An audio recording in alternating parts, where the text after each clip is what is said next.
नमस्कार दोस्तों, मैं अंकुर उपाध्याय स्वागत करता हूं आप सभी का एक बार फिर से अपनी नई वीडियो में। दोस्तों, आज की हेडलाइन की बात करी जाए तो आखिरी घंटे की रिकवरी और रुपए ने 90 रुपए का लेवल पार कर दिया है, ये दो थी।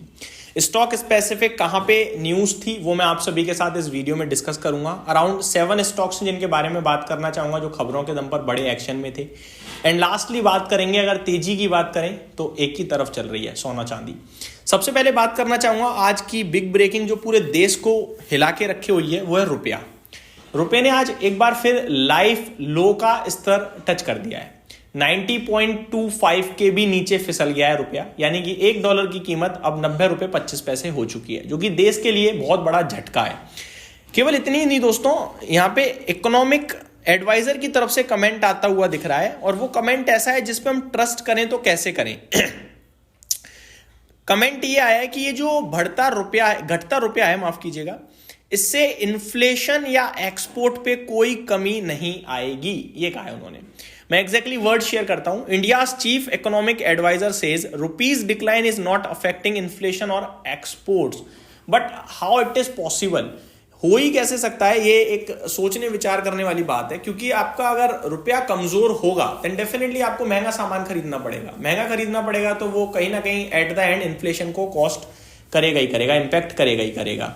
तो एक तो ये बड़ी परेशानी का विषय है। लेकिन अगर मैं डेटा आपके साथ डिस्कस करूं तो ऐसा कुछ भी नहीं है कि रुपया पहली बार घट रहा है या फिर बहुत ज्यादा ही दिक्कत में आ गया हो, ऐसा कुछ नहीं है। क्योंकि लगातार हम देख रहे हैं रुपया करीब हर 3-5 साल में 10 रुपए घट ही जाता है। और अगर आप नोटिस करो तो ये अगर जैसे जैसे बढ़ रहा है, इकोनॉमी स्ट्रांग हो रही है। मैं आपको बताता हूं कैसे। फॉर एग्जांपल 2012 में $1 की कीमत 50 रुपए थी, 13 में 60 रुपए, 18 में 70 रुपए, 22 में 80 रुपए, और आज की डेट में 26 में हो गई, 25 एंड में होने जा रही है आपकी करीब 90 रुपए। सीधी सीधी बात है, 10-10 रुपए का गैप दिया मैंने। बट समझने वाली बात यह है, 2012 से 13 एक साल में 50 से 60 हुआ। 10 रुपए था, लेकिन 50 से 60 होता है 20%, ठीक है। फिर 2013 से 18 में, यानी 5 साल में 60 से 70 हुआ, ये होता है 15%, ठीक है जी। यानी 13 से 18 में इकोनॉमी 2012 से 13 के मुकाबले काफी स्ट्रांग थी, क्योंकि 5 साल में 15% डेप्रीशिएट हुआ रुपया।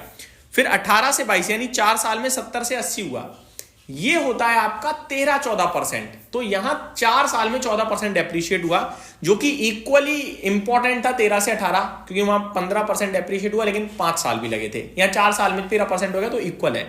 लेकिन अब करंट सिचुएशन में 3 साल में 18 से 90 हुआ है, 80 से 90 हुआ है, यानी 12% घटा है आपका 3 साल में। तो सेम ही है, ऐसा कुछ नहीं है कि बहुत ज्यादा टूट गया है। परसेंटेज टर्म्स में देखेंगे ना हम केवल और केवल यही थोड़ी 10 रुपए के हिसाब से देखेंगे, परसेंटेज टर्म्स में देखना है। अब लोग कैसे कह रहे हैं कि पहले 4 साल में 10 रुपए घटा था, उससे पहले 5 साल में, इस बार तो 3 साल में घट गया। भाई परसेंटेज भी तो देखो आप, इन्फ्लेशन उसी हिसाब से तो बढ़ रहा है, परसेंटेज के हिसाब से।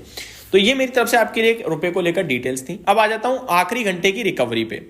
बिल्कुल इंपॉर्टेंस नहीं रखती है आखिरी घंटे की रिकवरी, इसलिए क्योंकि इंपॉर्टेंट लेवल के आप नीचे ही थे। 26,000 के लेवल के ऊपर अगर हम बंद होते तो इसकी इंपॉर्टेंस थी।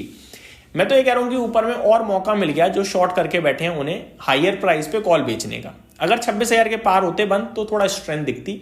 एक ही चीज बोलूंगा, जब तक 26,025 के ऊपर निफ्टी ट्रेड ना करे तब तक अभी अगले ट्यूसडे तक तेजी के बारे में ज्यादा ना सोचें, क्योंकि वीक डेटा फॉर्म हो रहा है। आगे बात करिए जाए स्टॉक स्पेसिफिक, तो काफी सारे स्टॉक्स आज खबरों में थे, एक एक करके आप सभी के साथ डिस्कस करता हूं। सबसे पहले लाइमलाइट में था आज के सेशन में वोडाफोन आइडिया। वोडाफोन आइडिया की बात करी जाए दोस्तों, तो कल कैबिनेट में मीटिंग है एजीआर ड्यूज को लेकर, कि जो इनके एजीआर बकाया है उन पे राहत देनी चाहिए, कितनी देनी चाहिए, नहीं देनी चाहिए, जो भी है कल आउटकम आ सकता है। इसीलिए वोडाफोन आइडिया खुशी से आज के सेशन में आपके लिए ऊपर जाता हुआ भी दिखा है। अगला स्टॉक है दोस्तों बीडीएल के लिए काफी पॉजिटिव अपडेट्स आते हुए दिख रही हैं। सबसे पहले तो कंपनी कह रही है 20 से 25% सालाना ग्रोथ रहेगी, वो भी हर एक सेगमेंट में। सेकेंडली कंपनी कह रही है कंपनी अपने रेवेन्यू को डबल करने के बारे में बात कर रही है, वो भी 2 से 3 साल में। कंपनी ने कहा है कि करंट वित्तीय वर्ष में 36,000 करोड़ की ऑर्डर बुक का अनुमान है, हो जाएगी ऐसा। साथ ही साथ कंपनी ने यह भी कहा है कि प्रेसिडेंट पुतिन साहब जो हमारे देश में आने वाले हैं, कल से उनका दौरा शुरू होगा भारत में, 2 दिन का दौरा है, तो ये कह रहे हैं कि शायद इसमें कुछ 10,000 करोड़ रुपए की मिसाइल के एग्रीमेंट हो सकते हैं रशिया के साथ प्रेसिडेंट पुतिन के विजिट के चलते। तो ये कुछ अपडेट आते हुए दिखी हैं बीडीएल के लिए, जो कि पॉजिटिव है, हालांकि शेयर आज के सेशन में गिरता हुआ दिखा था। अगला स्टॉक है दोस्तों जो कि खबरों के दम पे एक्शन में था, बीईएमएल। तो बीईएमएल की बात करी जाए 1% नीचे था, लेकिन खबर अच्छी आई है, 414 करोड़ का ऑर्डर मिलता हुआ दिख रहा है बेंगलोर मेट्रो रेल कॉर्पोरेशन से फेज 2 ट्रांजिट्स के लिए। अगला स्टॉक है मॉइल। इसने बहुत ही दमदार अपडेट पोस्ट करे आज के सेशन में, फ्लैट टू नेगेटिव बंद हुआ है।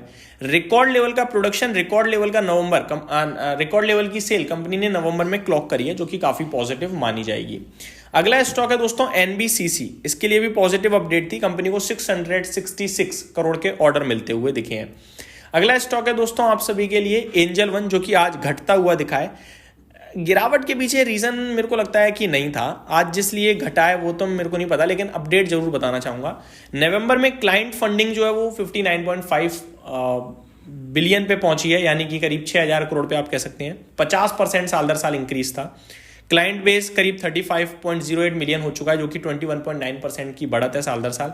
तो अपडेट तो अच्छी थी, बट शेयर का प्राइस आपके लिए आज के सेशन में घटता हुआ दिखा है, वो भी 5.5%। Last but not the least, gold में और सिल्वर की जो तेजी है वो रुकने थमने का नाम नहीं ले रही है, स्पेशली चांदी की। गोल्ड पहुंच गया है 1,28,000 के पार और सिल्वर तेजी से 1,80 की तरफ बढ़ता हुआ दिख रहा है। तो ये मेरी तरफ से अपडेट्स थी, उम्मीद करता हूँ डिटेल्स पसंद आई होंगी। Thank you so much for watching this video. Have a great day guys.